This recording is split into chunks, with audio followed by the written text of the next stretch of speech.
The other big story is Colorado, and today they will officially vote that they are leaving the Pac-12 and joining the Big 12. But first, thanks to my man Forrester, who instantly thought, let's pull this back up. Let's go back to the Pac-12 media days. Remember, it was the Friday we got back from Nashville. Right. When George Kliavkoff, the Pac-12 commissioner, who took over a mess. Now, that's not this guy's fault. Took over a mess from Larry Scott, who was paying $8 million a year in rent in downtown San Francisco and a lot more. But Kliavkoff, back just the Friday after we got back from SEC Media Days in Nashville, talked about realignment and the concern that he had of other conferences poaching the Pac-12. Remember what he said? Here it is. In regards to, obviously, the Big 12, they talked about last year, and even this year they're open for business.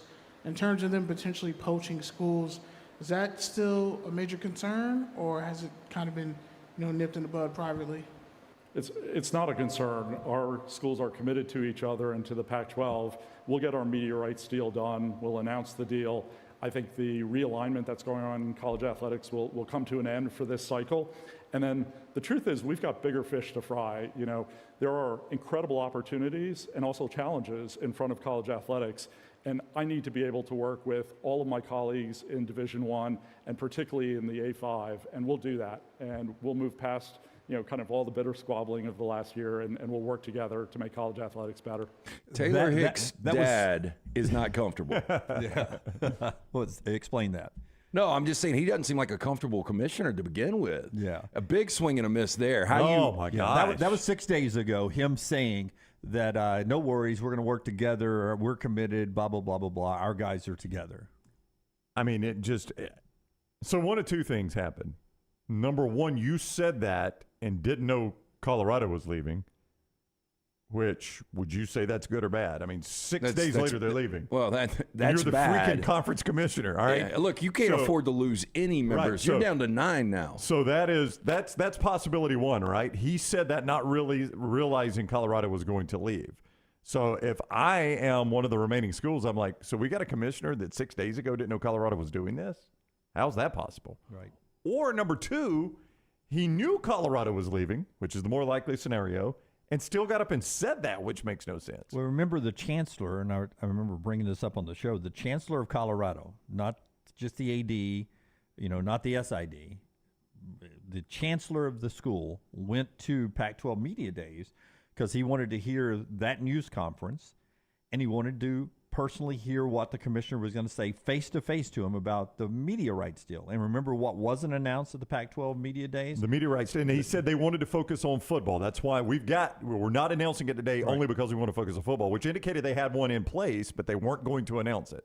And it makes it sound like they don't have one in place. I would agree. Which I think is what everybody left Pac-12 Media Days saying. And that chancellor went back to Boulder and said, to hell with this, because in the reporting from Dennis Dodd and Pete Thamel, Ross Dellinger and everyone else, Colorado in 2024, when they make the jump to the Big 12, the very first year, they're guaranteed a full share and at least $31.4 million in revenue sharing with the conference the moment they become an official member that very first year. That's money in the bank that they don't know what they've got in the Pac-12. They know what they have in the Big 12. Look, I jokingly have talked about how the Pac-12 shit the bed when it came to the Pac-12 network and their television deal years ago.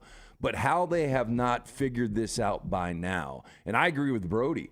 The Pac-12 is dead. I mean, it's down to 9 now. You just lost the Denver market. So what kind of leverage do you really have on a television deal? That's a big market to lose, to your point. Yeah, I mean, you just lost the L.A. market, all of it. Yeah. Not like that was the bigger one. Yeah, that was the one you couldn't lose.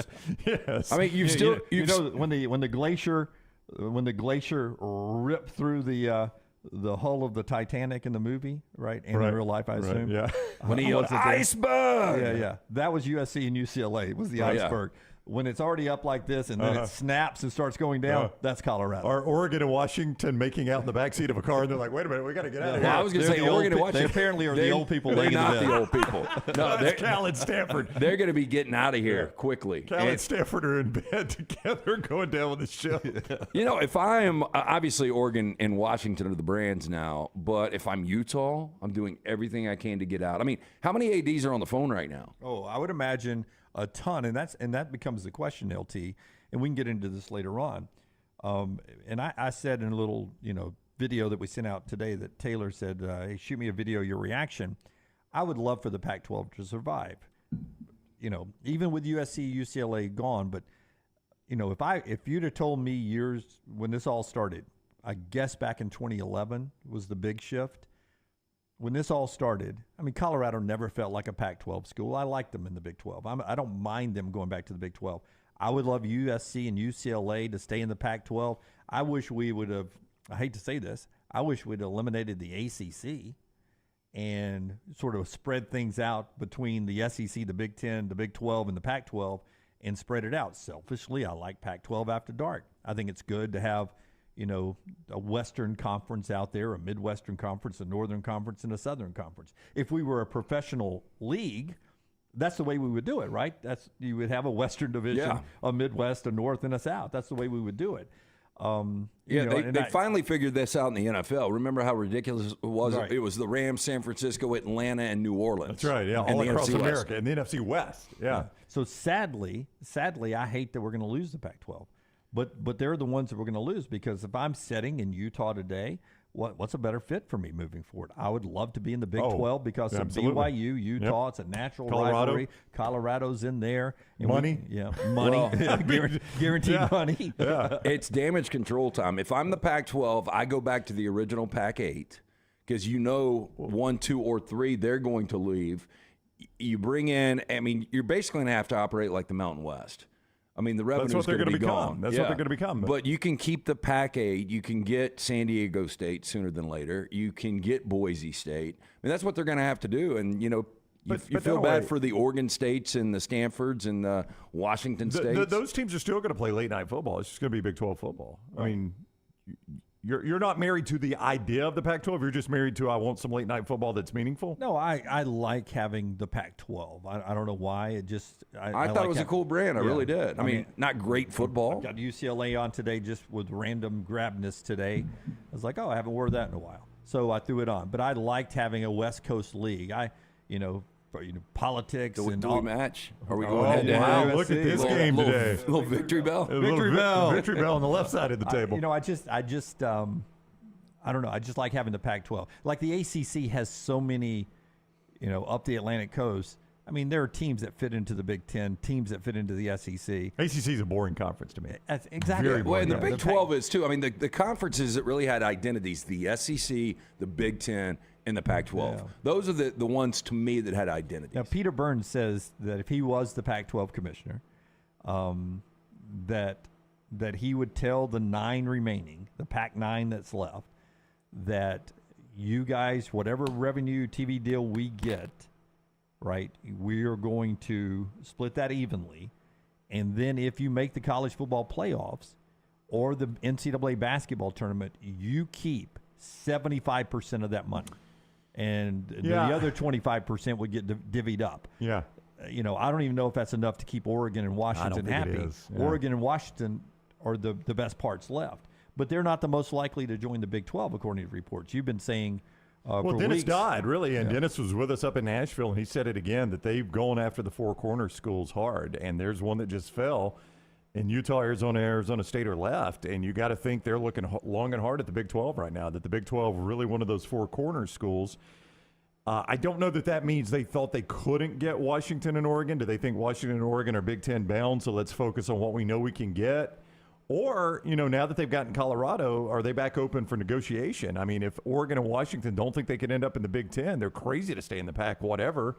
So they would be much better off in the Big 12. But, at some point, the Big 12's got a limit here. They can't just keep adding teams. Because if you keep adding teams, you start to chop that money up more and more and more and more, and then it becomes, well, why did I leave the Pac-12? Now, all of a sudden, I'm hearing the Big 12, which has got 20 teams, and I'm not even making that much more because we're chopping it up over 20 teams. This really all goes back to Nebraska leaving the Big 12 started it all. to go to the Big 10. And one of the, I think it may have been the Athletics, sent out a clip from basically the equivalent of Mike Rada or Jim Dunaway or Rick Carley from back in the day in Oklahoma City, of a guy doing his local sportscast. And one of the guys he had on a satellite interview was Chip, when he was with Chip Brown, when he was on with Orange Blood. But it was Colorado leaving the Big 12, and he made that announcement, and then he went into reaction from Oklahoma and Oklahoma State. Oklahoma and Oklahoma State may be looking for a new conference, with Nebraska going to the Big 10 and Colorado going to the Pac-12. And, the graphic had Oklahoma and Oklahoma State up over his shoulder. And he says in the report, sources say that Oklahoma is not going to go anywhere without Texas. Oklahoma State says they're committed to staying in the Big 12. Now, this was back, I think, what was that, 2009, 2010, 2011, whenever it broke that they were leaving. And it said Nebraska, and this is what he brought Chip on, Nebraska made a better pitch to the Big 10 than who? Missouri. Missouri and Nebraska met with Big 10 officials. Missouri went first, and Nebraska came in after them and said, first of all, we're a bigger brand than Missouri is. True. And they were back in the time. Still are. Already, Illinois brings you the St. Louis market better than Missouri does. We will bring you the Kansas City market better than Missouri does. You don't need Missouri, you need us. And Chip was on there saying Nebraska basically made a better pitch to the Big 10. That's why they're in there. So even back then, Missouri wanted the Big 10 so much that they went and made a presentation to the Big 10 chancellors and ADs, and we sort of got in the SEC the Big 10 cast off. Yeah, I think the SEC would have paid to have another pitch man for Missouri if you could go back. Yeah, in hindsight, I wish Missouri had been better at that. Yeah. I don't know who the SEC would have ended up with, but I don't like Missouri. I mean, I'd rather have Nebraska. Yeah, I mean, if that were the other option, I'd take Nebraska over Missouri, sure. To reunite that Nebraska-Oklahoma. Yeah, now, especially now, would have been. It would have been weird for a little while. So what's the next chip? We can talk about. Well, this that's later what on. I was going to tell. What I was going to say. So obviously, Colorado will play out this season. They will start fresh next season in the Big 12. No, 2024 season. That's next year. This is 2023, Jim. This is 2023. It is next season. So, God, are you Mitch McConnell? Did you see him yesterday? Yeah, he just completely froze. That was did. sad. I hate our politics. Oh, I know. do you think there's any chance that Oregon and Washington are in this conference, whatever this conference looks like, in 2025?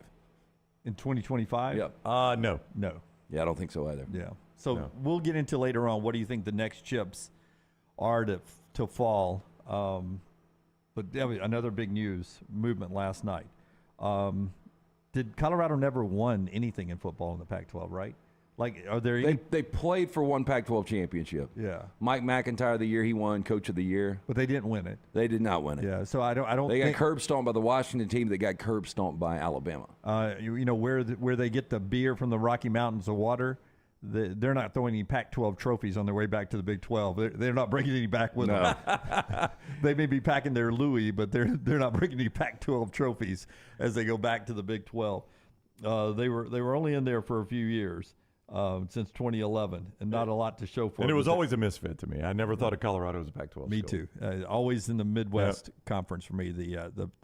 The big whatever, Big 8, Big 12, whatever it was when they were in there. They were one of the first members of the Big 6 that went to the Big 8, and then they were a founding member of the Big 12. I always liked the Big 8 when I was a kid. Nebraska was really good. Yeah. Colorado was under Bill McCartney, so they were, their one moment in life that they were good. Oklahoma. But for a minute in the 80s, it was Nebraska or Oklahoma. That was it. But and then Colorado did start to come into play. And it's still amazing when you think about where we are in college football. And in 1991, a shared national championship was Colorado and Georgia Tech. yucky year.